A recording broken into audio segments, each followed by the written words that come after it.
तो साथियों, कॉम्पटेरिया education channel पर आपका हार्दिक स्वागत एवं अभिनंदन।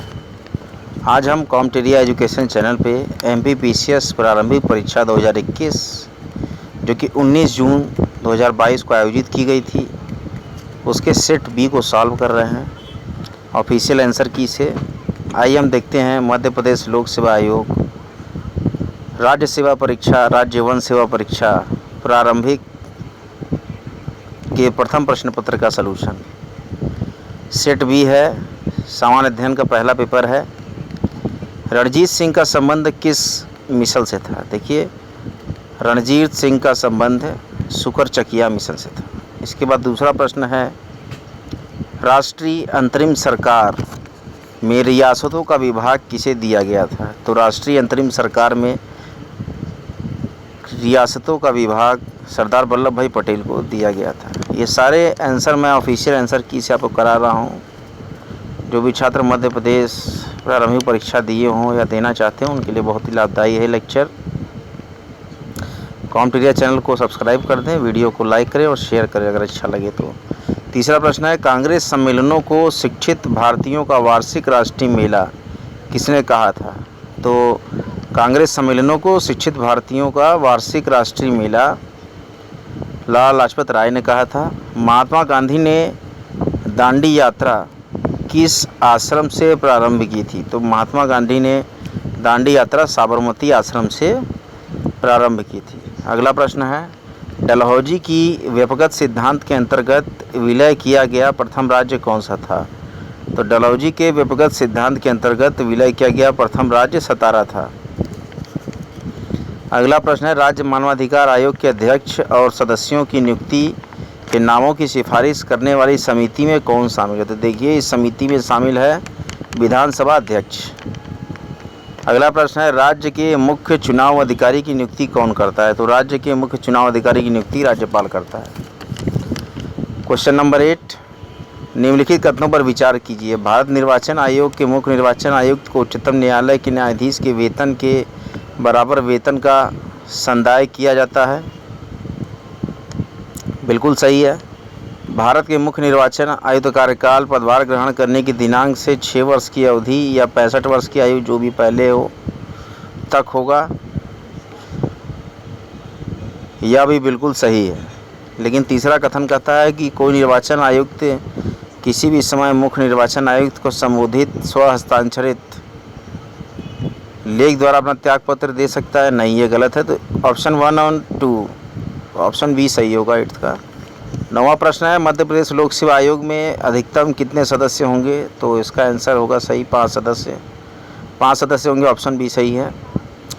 नियंत्रक महालेखा परीक्षक की छुट्टी मंजूर करने या ना मंजूर करने की शक्ति किसमें निहित होगी? तो देखिए, ये होगी राष्ट्रपति में निहित होगी। भारत के संविधान के अनुच्छेद 51 का के उपबंधों के तहत प्रयुक्त पालन एवं आदर शब्द किससे संबंधित है? देखिए, पालन एवं आदर शब्द जो है संविधान से संबंधित है। निम्न में से कौन सा संविधान संशोधन पहला संवैधानिक संशोधन था जिसे संविधान के अनुच्छेद 368(2) के परंतु की अपेक्षाओं के अनुरूप राज्य विधानमंडलों द्वारा अनुसमर्थित किया गया? तो देखिए, इसका सही आंसर होगा तृतीय संविधान संशोधन 1954। अगला प्रश्न है, केंद्र और राज्यों के बीच विवादों को तय करने के लिए भारत के सर्वोच्च न्यायालय की शक्ति किस अधिकार क्षेत्र के अंतर्गत आती है? तो देखिए, ये जो अधिकार क्षेत्र है मूल क्षेत्राधिकार के अंतर्गत आती है। डी ऑप्शन सही है 13 का। क्वेश्चन नंबर 14 है, आर्थिक सर्वेक्षण 2020-21 के अनुसार वित्त वर्ष 2022 के लिए वास्तविक विकास दर को IMF के अनुमानों के आधार पर माना गया है। कितना माना गया है? देखिए, ये है 11.5%। अगला प्रश्न है, मध्याह्न भोजन योजना किस वर्ष शुरू की गई थी? तो मिड डे मील जो शुरू किया गया था 1995 में। अगला है, ज्वालामुखी विस्फोट किस पेटी में सर्वाधिक है? तो देखिए, सबसे ज़्यादा ज्वालामुखी विस्फोट जो है परिप्रशांत महासागरीय पेटी में होती है। अगला प्रश्न है, संयुक्त राज्य अमेरिका में मार्कवेज श्रेणी किस खनिज के लिए विख्यात है? तो संयुक्त राज्य अमेरिका में मार्कवेज श्रेणी लॉयस के लिए विख्यात है। निम्न में से किस नहर ने राजस्थान के पश्चिमी जिलों की कृषि संबंधी गतिविधियों को रूपांतरित कर दिया? तो देखिए ये इंदिरा गांधी नहर ने रूपांतरित कर दिया। 19 क्वेश्चन है, निम्नलिखित सघन जनसंख्या वाले क्षेत्रों में से कौन सा कृषि क्षेत्र पर प्रत्यक्ष रूप से निर्भर नहीं है? देखिए कृषि क्षेत्र पर प्रत्यक्ष रूप से निर्भर नहीं है उत्तर पूर्वी संयुक्त राज्य अमेरिका, जबकि नील नदी की निचली घाटी भी निर्भर है, चीन के पूर्वी मैदान भी निर्भर है, जावा के द्वीप भी निर्भर हैं। अगला क्वेश्चन है क्वेश्चन नंबर 20, जनगणना वर्ष 2011 में भारत की कुल जनसंख्या 121 करोड़ में नगरीकरण का स्तर प्रतिशत क्या था? तो ये देखिए स्तर प्रतिशत होगा 31.15%। अगला बहुत ही महत्वपूर्ण प्रश्न है, भोपाल गैस त्रासदी किस वर्ष में हुई? तो भोपाल गैस त्रासदी जो है यह 1984 में हुई थी, मिथाइल आइसोसाइनेट जो गैस थी उसके श्रावण के कारण। क्वेश्चन नंबर 22 कहता है सटोरली कोशिकाएं किस अंग में पाई जाती हैं? तो देखिए सटोरली कोशिकाएं जो हैं वृषण में पाई जाती हैं। अगला प्रश्न है यूनिसेफ का मुख्यालय कहाँ स्थित है? बहुत ही महत्वपूर्ण प्रश्न है जिसकी अपेक्षा थी। यूनिसेफ का मुख्यालय न्यूयॉर्क में स्थित है, जैसा कि आप लोग जानते होंगे। अगला प्रश्न है हाइड्रोक्लोरिक एसिड किस अंग में स्रावित होता है? देखिए जो हमारे शरीर का सबसे महत्वपूर्ण अमाशय जो है वहाँ पे हाइड्रोक्लोरिक एसिड स्रावित होता है।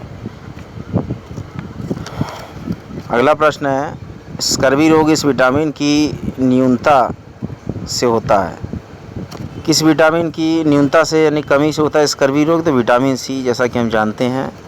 बहुत ही सरल प्रश्न था। भारतीय संविधान का अनुच्छेद 338 किससे संबंधित है? तो भारतीय संविधान का अनुच्छेद 338 राष्ट्रीय अनुसूचित जाति आयोग से संबंधित है।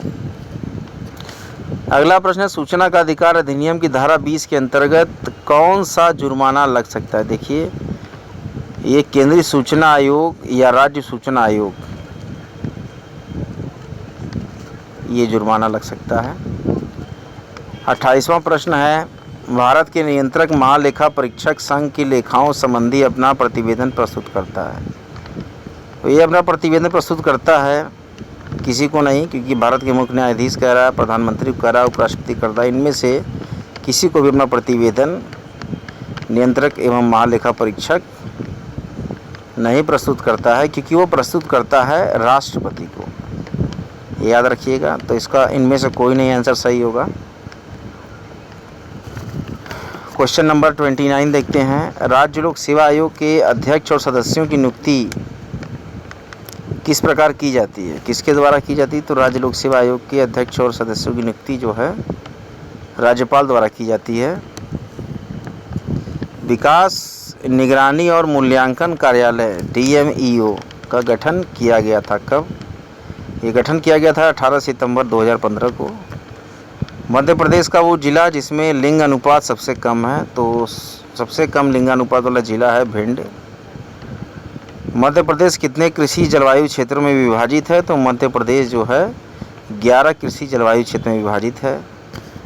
किस वर्ष में भारत हैवी इलेक्ट्रॉनिक लिमिटेड भेल को महारत्न उद्यम का दर्जा मिला? देखिए महारत्न उद्यम का दर्जा इनको मिला था 2013 में। 2013 में इनको दर्जा मिला था।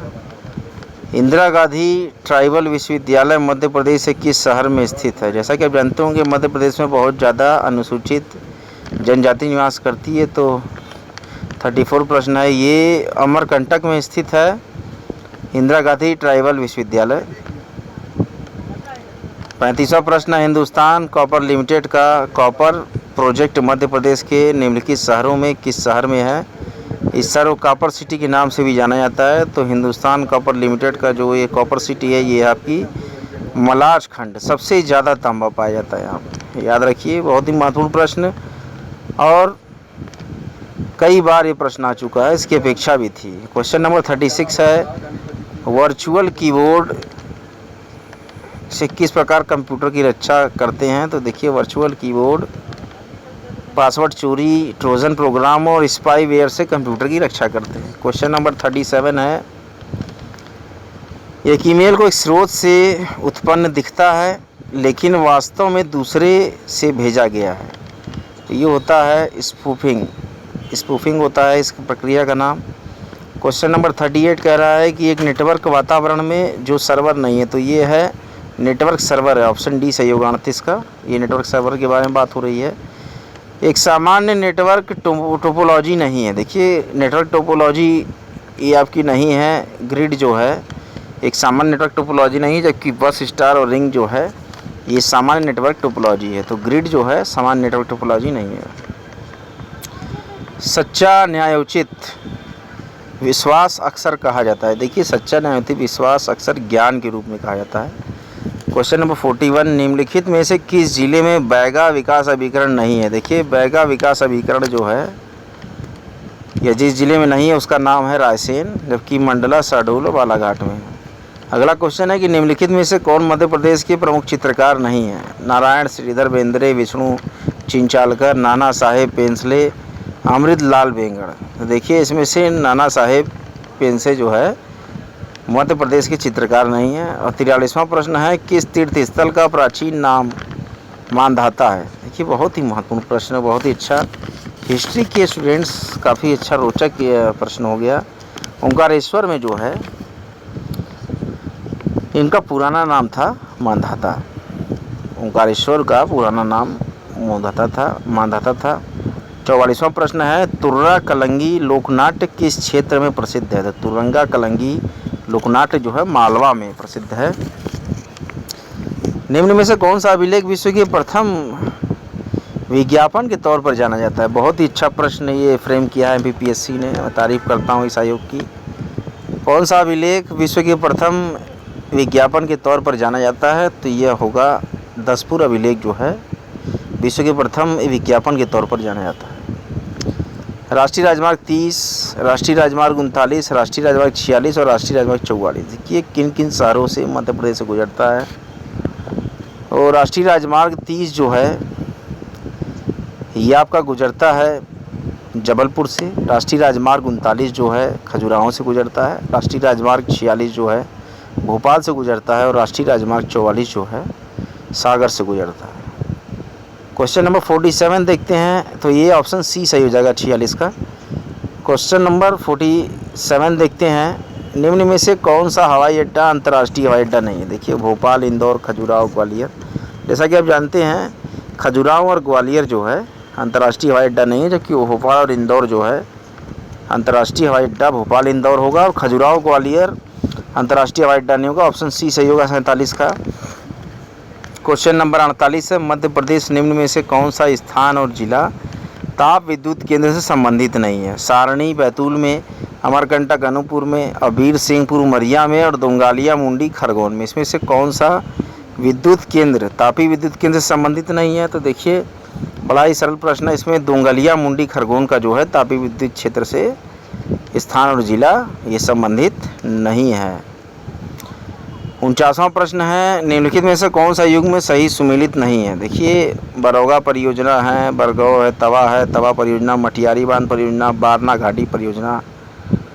और बारगी का दिया है जबलपुर, तवा का दिया होशंगाबाद, मटियारी बांध दिया है मंडला और बरना घाटी दिया है उज्जैन में। तो जो सुमेलित नहीं है वो होगा बरना घाटी परियोजना जो है उज्जैन में नहीं है, बाकी सब सही है। निम्न कथनों पर विचार कीजिए। मध्य प्रदेश के मालवा पठार में सूती वस्त्र मिलों की स्थापना की गई है। बहुत सही है, सही कह रहा है कथन। मालवा पठार काली मिट्टी से आवृत है, यह भी सही है। दोनों ऑप्शन सही होगा, 1 और 2 दोनों सही है। 50 का डी ऑप्शन सही होगा। 51वां प्रश्न है मध्य प्रदेश के निम्नांकित राज्यपाल में कौन भारत की संविधान सभा के सदस्य नहीं रहे। देखिए A.T. पाटस्कर, निरंजन नाथ वांचू, सत्यनारायण सिन्हा और केसी रेड्डी। जैसा कि हम जानते हैं कि निरंजन नाथ वांचू और सत्यनारायण सिन्हा, यही ऑप्शन आपका सही होगा, बी ऑप्शन है 51 का। मध्य प्रदेश के निम्नांकित मुख्यमंत्रियों में से कौन अपने कार्यकाल के दौरान मध्य प्रदेश विधानसभा में सदन के नेता नहीं रहे। प्रकाश चंद्र सेठी, गोविंद नारायण सिंह, बाबूलाल गौर, कैलाश जोशी। देखिए सदन के नेता जो नहीं थे वो थे गोविंद नारायण सिंह। 53वां प्रश्न है, निम्नलिखित में से कौन मध्य प्रदेश विधानसभा के सामयिक अध्यक्ष यानी प्रोटेम स्पीकर, अध्यक्ष और उपाध्यक्ष के पद पर रहे? तीनों पद जिन्होंने लिया है बहुत ही अच्छे व्यक्ति रामकिशोर शुक्ला, जो कि प्रोटेम स्पीकर, अध्यक्ष और उपाध्यक्ष सभी पदों पर रह चुके हैं मध्य प्रदेश विधानसभा में। बहुत अच्छा प्रश्न ये उठाया है रामकिशोर शुक्ला। मध्य प्रदेश में सरपंच और उप सरपंच की अनुपस्थिति में ग्राम सभा की बैठक की अध्यक्षता कौन करेगा? देखिए, इसमें जो करेगा इस प्रयोजन हेतु ग्राम सभा की बैठक में उपस्थित सदस्यों द्वारा निर्वाचित संबंधित ग्राम पंचायत का पंच ही इसकी अध्यक्षता करेगा। 55वां प्रश्न है, मध्य प्रदेश निम्नलिखित में से कौन सी जिला पंचायत की स्थायी समितियां हैं? सामान्य प्रशासन समिति, कृषि समिति, शिक्षा समिति। तो सही आंसर होगा कि तीनों के तीनों, सामान्य प्रशासन समिति, कृषि समिति और शिक्षा समिति, तीनों ही जिला पंचायत की स्थायी समितियां हैं। अगला प्रश्न है, मुद्रा राक्षस के रचयिता कौन है? बहुत ही सरल प्रश्न है। मुद्रा राक्षस के रचयिता जो है विशाख दत्त हैं। सिंधु सभ्यता से प्राप्त मोहरों में कौन से वृक्ष की आकृति मिलती है? तो सिंधु सभ्यता से प्राप्त मोहरों में पीपल वृक्ष की आकृति, पीपल देव की तरह से पूजा जाता है हिंदू संस्कृति में। किसकी प्रशासनिक प्रगति की अद्वितीय विशेषता ग्राम स्वायत्तता का विकास थी? ये चोलों की थी। ग्राम स्वायत्तता के बारे में चोलों ने कहा था। 58 का 20 सही है। एलोरा और एलिफेंटा के स्थल किस काल से संबंधित है? तो एलोरा और एलिफेंटा के स्थल जो है राष्ट्रकूट काल से संबंधित है। किस चंदेल राजा ने महमूद गजनवी का सामना किया था? देखिए, महमूद गजनवी का सामना किया था विद्याधर ने। अटल प्रगति पथ संबंधित है। अटल प्रगति पथ जो है ग्वालियर के चंबल क्षेत्र से संबंधित है। 600 मेगावाट क्षमता की सौर तारण परियोजना, solar floating project, Madhya Pradesh के किस क्षेत्र में प्रस्तावित है? तो यह प्रस्तावित किया गया है मध्य प्रदेश के ओंकारेश्वर में। कॉम्टेरिया यूट्यूब चैनल नित्य निरंतर विद्यार्थियों के शुभकामना संदेश लेकर आता है और विद्यार्थियों के ही लिए समर्पित और उनके उन्नति और प्रोन्नति के लिए नियमित चिंतित यह ग्रुप कॉम्टेरिया विद्यार्थियों के शुभ मंगल के लिए अच्छे अच्छे वीडियोस बनाता है कि वो अपनी पढ़ाई में आगे बढ़ें। और कॉम्टेरिया का संकल्प है पूरे भारत को नहीं, अपने पूरे विश्व को शिक्षित करना। कॉम्टेरिया चैनल को अगर आपने अभी तक सब्सक्राइब नहीं किया तो कृपया सब्सक्राइब कर दें। MPPCS का पेपर का वीडियो अगर आपको अच्छा लगे तो वीडियो को लाइक और शेयर करना ना भूलें। अपने महत्वपूर्ण मित्रों तक यह सूचना पहुंचाएं। देखिए, मध्य प्रदेश से खिलाड़ी चिंकी यादव किस खेल से संबंधित है? Question number 63। मध्य प्रदेश की खिलाड़ी चिंकी यादव निशानेबाजी यानी कि शूटिंग से संबंधित है। बड़ा ही अच्छा प्रश्न फ्रेम किया है मध्य प्रदेश। देखिए, 64वां प्रश्न है, मध्य प्रदेश से खिलाड़ी विवेक सागर किस खेल से संबंधित हैं? तो मध्य प्रदेश से खिलाड़ी विवेक सागर जो हैं हॉकी से संबंधित है। कैटलिन नोवाक किस देश की पहली महिला राष्ट्रपति बनी है? बड़ा ही अच्छा करंट अफेयर का प्रश्न है। ये हंगरी की पहली महिला राष्ट्रपति बनी है कैटलिन नोवाक। क्वेश्चन नंबर 66 है, सारगैसो सागर कहाँ स्थित है? सारगैसो सागर जो है उत्तरी अटलांटिक महासागर में स्थित है। ये विश्व के भूगोल से बड़ा ही रोचक प्रश्न है। निम्नलिखित में से किस जलमार्ग का आर्थिक तथा युद्ध नीतिक महत्व अधिक है? तो देखिए, स्वेज नहर का युद्धिक और आर्थिक महत्व बहुत ज़्यादा है। निम्न में से कौन सा नवीन वलित पर्वत नहीं है? देखिए, नवीन वलित पर्वत की बात करें तो रॉकी, हिमालय, आल्प्स ये सारे नवीन वलित पर्वत हैं, लेकिन सियरा नेवादा जो है नवीन वलित पर्वत नहीं है। कौन से दो देशों को मैकमोहन रेखा विभक्त करती है? तो बड़ा ही सरल प्रश्न है। भारत और चाइना को मैकमोहन रेखा विभक्त करती है। ट्रक कृषि संबंधित है। देखिए, ट्रक कृषि के बारे में हमने पढ़ा था। ट्रक कृषि साग सब्जी से संबंधित है। सूचियाँ दी हुई हैं, सहायक नदियाँ बेतवा है, छिपरा है, वैनगंगा है, तवा है, चंबल है, यमुना है, नर्मदा है और गोदावरी। उनकी सहायक नदियों की चर्चा करनी है। तो जो बेतवा है वो यमुना की है सहायक नदी, और छिपरा जो है चंबल की सहायक नदी है, वैनगंगा जो है गोदावरी की सहायक नदी है, और तवा जो है नर्मदा की सहायक नदी। मध्य प्रदेश की जलवायु के संबंध में कौन सा कथन सही नहीं? देखिए, मध्य प्रदेश की जो जलवायु है वो राज्य की लगभग 50% वर्षा दक्षिण पश्चिम मानसून से प्राप्त होती है। ऑप्शन डी जो है ये सही नहीं है। इसके अलावा मध्य प्रदेश की जलवायु राज्य के मध्य से गुजरने वाली कर्क रेखा से प्रभावित है, ये भी सही है। ग्वालियर ग्रीष्मकाल के समय उपोष्ण कटिबंधीय जलवायु का उदाहरण है, ये भी सही है। मध्य प्रदेश में अरब सागर की शाखा और बंगाल की खाड़ी की शाखा दोनों से वर्षा होती है, बहुत सही बात है। ये सारी चीज़ें सही कही गई हैं। अगला प्रश्न है 73, मध्य प्रदेश से किस जिले से कर्क रेखा नहीं गुजरती? देखिए मध्य प्रदेश के इंदौर से कर्क रेखा नहीं गुजरती, ये आप जानते होंगे, बहुत ही सरल प्रश्न था। निम्न में से किस चट्टान से कोयला पेट्रोलियम पाया जाता है? ग्रेनाइट, आग्नेय, कायांतरित या परिवर्तित, और या तो परतदार या अवसादी। तो देखिए परतदार या अवसादी चट्टान से कोयला और पेट्रोलियम पाया जाता है। मध्य प्रदेश के किस क्षेत्र में काली मिट्टी नहीं पाई जाती है? तो मध्य प्रदेश के बघेलखंड में काली मिट्टी नहीं पाई जाती है। आईटी अधिनियम 2000 में महत्वपूर्ण अवधारणा को पेश किया गया था, कौन सी अवधारणा थी? यह थी इलेक्ट्रॉनिक रिकॉर्ड, डिजिटल हस्ताक्षर, प्रमाणित करने वाला प्राधिकरण। तीनों ही अवधारणाओं को आईटी अधिनियम 2000 में महत्वपूर्ण अवधारणाओं में पेश किया गया। क्वेश्चन नंबर 77 है, नीलामी या गतिशील मूल्य निर्धारण बाजार क्या है? तो नीलामी या गतिशील निर्धारण बाजार B2B वाणिज्य के उदाहरण होते हैं। दो कंप्यूटर नेटवर्क के बीच डाटा पैकेट को स्थानांतरित करने के लिए एक चीज़ का उपयोग किया जाता है, किसका? देखिए यहाँ पर उपयोग होता है रूटर का। इंटरनेट पर एक डेटाबेस में जहाँ विभिन्न मेज़बानों के नाम और पता होते हैं, उन्हें कहा जाता है, देखिए इन्हें कहा जाता है डोमेन नेम प्रणाली। उपभोक्ता के अपने हिसाब से कीमत तय करते हैं, जिसे व्यवसाय स्वीकार या अस्वीकार करता है, उस मॉडल को क्या कहते हैं? देखिए उस मॉडल को कहते हैं C2B।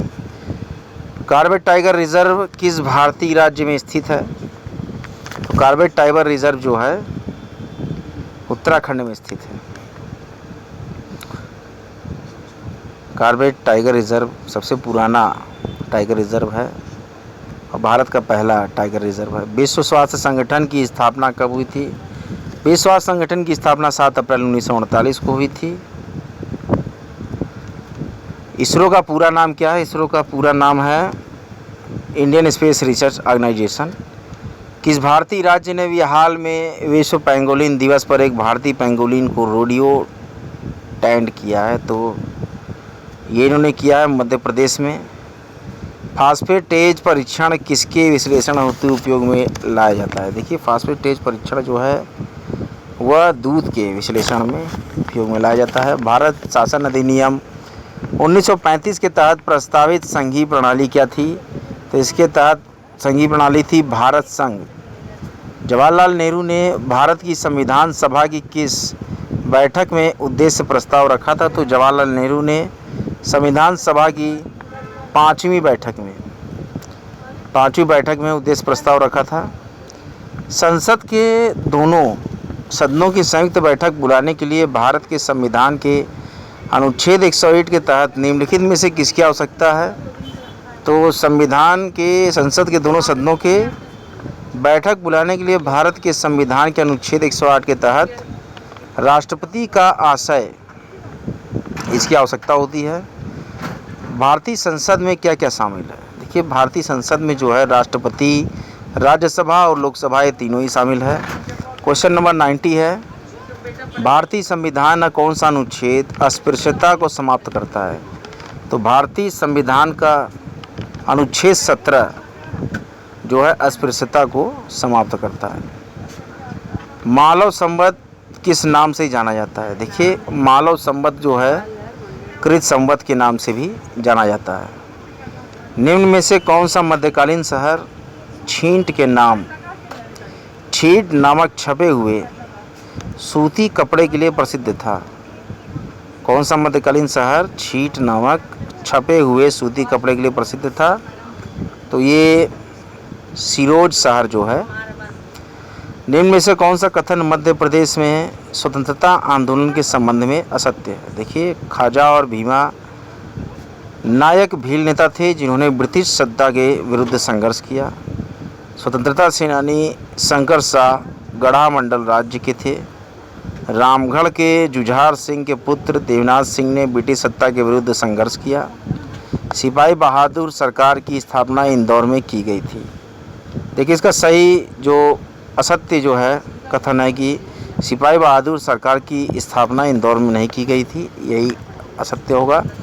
क्वेश्चन नंबर 94 है, किस जिले में गोटमा मेला आयोजित होता है? तो देखिए गोटमा मेला जो है छिंदवाड़ा में आयोजित होता है।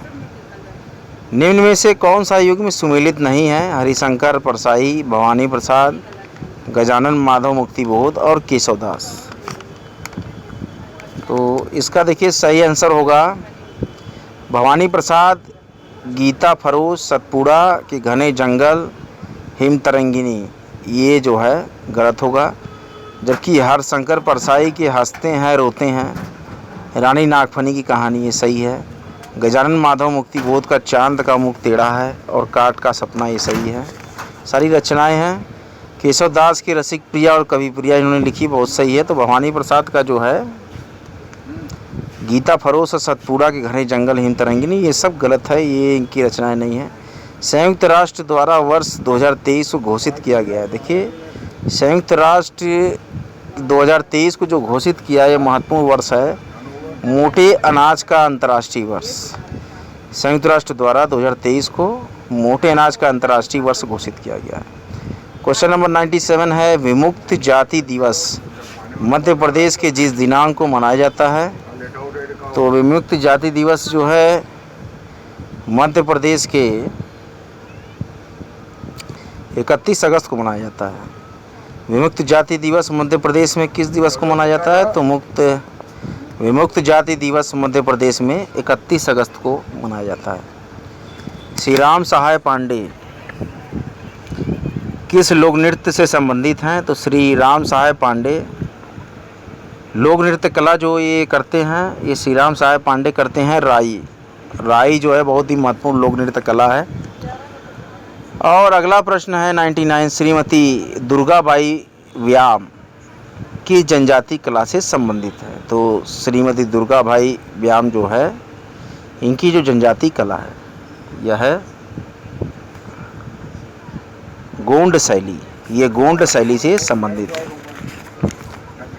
आखिरी प्रश्न हम चर्चा करने जा रहे हैं, क्वेश्चन नंबर 100। इसमें जिला है, संभावित उत्पाद है बालाघाट, तूर दाल और गुड़, बैतूल है मिर्ची और मिर्ची उत्पाद, खरगोन है सागौन के बारे में, और नरसिंहपुर ये कोदो कुटकी। अब हमको मिलान करना है कि कौन सा जिला किस संभावित उत्पाद के लिए आवश्यक है, ये कौन से संभावित उत्पाद पाए जाते हैं। तो यहाँ पे हम देखेंगे बालाघाट जो है कोदो कुटकी से संबंधित है, बैतूल जो है सागौन से संबंधित है, खरगोन जो है मिर्ची और मिर्ची उत्पाद से संबंधित है, और नरसिंहपुर जो जिला है ये तुअर दाल और गुड़ से संबंधित है। मध्य प्रदेश लोक सेवा आयोग प्रारंभिक राज्य सेवा परीक्षा एवं प्रारंभिक वन सेवा परीक्षा प्रारंभिक परीक्षा के लिए महत्वपूर्ण हमने MPPCS प्री 19 जून 2022 को जो आयोजित हुई थी, इस परीक्षा को के प्रश्न पत्र के सेट बी को हमने बड़े ही सफलतापूर्वक सॉल्व किया। जो विद्यार्थियों के जो भी डाउट हों वो कमेंट बॉक्स में कमेंट कर सकते हैं वीडियो के कि क्या डाउट रहा। और इन सभी महत्वपूर्ण आयामों को प्राप्त करता कॉम्टेरिया अब अपने इस सेशन को समाप्त करने जा रहा है। जो भी विद्यार्थी अग्निवीर परीक्षा की तैयारी कर रहे हैं, आर्मी नेवी एयरफोर्स के अग्निवीर आर्मी, अग्निवीर वायु और अग्निवीर नेवी का जो विज्ञापन, अग्निवीर नेवी का विज्ञापन 25 जून को आने वाला है और सारे विज्ञापन आ चुके हैं। तो सभी परीक्षाओं की तैयारी कॉम्टेरिया कराता है। कॉम्टेरिया ने बड़ी सफलतापूर्वक आज मध्य प्रदेश लोक सेवा आयोग प्रारंभिक परीक्षा राज्य सेवा परीक्षा की प्रारंभिक परीक्षा का प्रथम प्रश्न पत्र GS सेक्शन को कम्प्लीटली सॉल्व कर लिया है। सारे 100 प्रश्नों के 2 घंटे के प्रश्न पत्र थे जो कि 19 जून 2022 को आयोजित किए गए थे। आयोग की ऑफिशियल आंसर की से हमने इन महत्वपूर्ण क्वेश्चन पेपर को सॉल्व किया। आप कमेंट बॉक्स में कमेंट जरूर करें आपको यह MPPCS pre exam solve session कैसा लगा। वीडियो अच्छा लगा तो वीडियो को लाइक करें और ज़्यादा लोग शेयर करने की कृपा करें। कॉम्टेरिया यूट्यूब चैनल बहुत ही जल्द लाइव सेशन लेकर आने वाला है। बहुत ही जल्द कॉम्टेरिया यूट्यूब सेशन लाइव सेशन के थ्रू पढ़ाएगा। अभी आपको इस प्रणाली से पढ़ाया जा रहा है, लेकिन कुछ दिनों बाद आपको लाइव सेशन प्रणाली से मैं क्लासेस लूँगा। बने रहें, जमे रहें, वीडियो को भारी मात्रा में शेयर करें। अगले लेक्चर के साथ फिर हम मिलेंगे। महत्वपूर्ण विषयों के लेक्चर देखना ना भूलें। हर विषयों के महत्वपूर्ण कॉम्पिटिटिव लेक्चर्स आप कॉम टीवी पर प्राप्त कर सकते हैं। आपका दिन शुभ हो। जय श्री राम, जय माँ गंगा, हर हर महादेव।